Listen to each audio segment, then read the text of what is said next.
This is what Popsy told me. I used to work with him, and I used to drive him around, and he was telling me that in the 1930s, when Oswald Mosley's fascists were in London, there used to be fights, and the fights were sort of organised by Jack Spot, who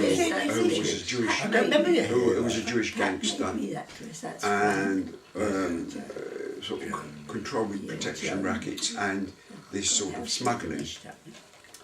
And he used to tell Popsy to go and do things for him. Several things. One was to go and collect some money from a jeweller's. He said, "Well, we'll give you the money." That's what Popsy said. I went into the jeweller's. He said, "Oh, mate, I'll get the money for you. Stay there. I'll go out the back." So what would you do with money? Would you stand there, go out and shop? I don't know what I'd do.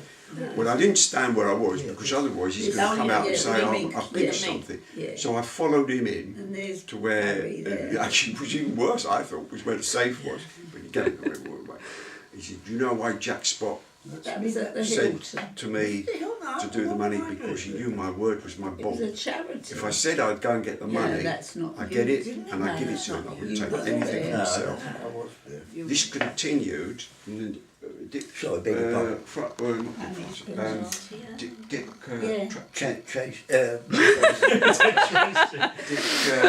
Kirby, Rochester Road Police Station. Rochester Road Police Station, and Popsy would have to organise so nobody got arrested, that sort of stuff. Another time he did get stopped. You're listening to this. I think he got stopped for some really bizarre traffic incident, and the policeman, ordinary policeman, came to the door and said, "Your warrant for your arrest." So he said, "Here's my driving licence." Inside the driving licence, not that old one, was a 10-shilling note. The policeman said, "Oh, excuse me, Mr. Rush, it's a 10-shilling note." He said, "It's not mine, it must be yours." No, it was inside your driving licence. Buddy, he would not take the money. He would not take the money. I got done first. Anyway, this eventually involved other people, and I think Mimi said, "Enough's enough. I don't want you to do this anymore." But his family did this first, so pack that in. So, and Jack Spot. This is early 50s? No, I think this is before I was born. Oh, yeah, right. I don't. Yeah. Well, and the Crays were involved. They finished him off, did they? Late 40s. Was it? Yeah, late 40s. Yeah. I'm just still trying to patch up, which you're not going to tell me for obvious reasons. So he had the furs, and that was all going swimmingly. Yeah. And then something. And let's move. I mean, I don't know. I mean, the factory was bombed, so he lost all that. Oh, I see. Right. We don't really know. No. We don't And know. then they got compensation or whatever happened then. And then I don't know what. And you know, well, it was a time of shortage of goods, so Yeah, whatever it was wasn't a business going, to be. It wasn't a business to flourish in the war, I suppose. True. It was all kind of- But in fact, he was a very honest, upright man. He would always say, if he was doing a deal, who was that bloke? Frankel. Yeah. And then Jan Polsky. Jan Polsky.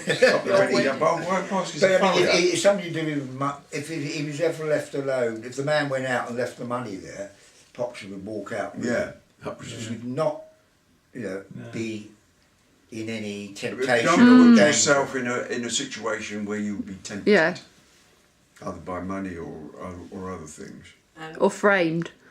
Yeah. Yes.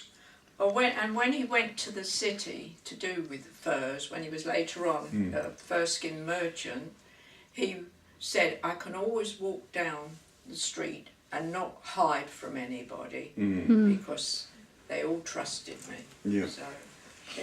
So in that way he was very... But then he was a skin merchant in the 1950s. Yeah. He was a skin merchant, so he bought furs from Hudson Bay Company and sold them, so they would bought them from the trappers in Russia and Canada, and then he would sell them to furriers who were making the fur coats, and he worked with, or sold furs to Deanfield. There was a Queen's Farrier, and he said, you know when Fish he was going... Ellis. Fish Ellis. Fish Ellis was in Baker Street, was another, but Deanfield was a Queen's Farrier. Deanfield was the Queen's. It was Queen's Farrier, Right. and he said, you know when he was going to Deanfield because he put on a starch collar. Yeah. It was flying backwards. Yeah. Yeah, that was interesting. He used to wear clean shirts from Nun's Veiling, it was made, and a white stiff collar. And his tailor was Percy Glass. Percy Glass Glass. was And his you tailor. get to see how the West was won in Cinerama. You and Barry took me to see that, and you said to me, "There's Percy Glass." And wouldn't Percy Glass go out with Mummy? I don't know. I thought you told me that. No, I don't. No, probably. But Percy Glass. That was a Cricklewood Lane. Mm. It's quite nostalgic.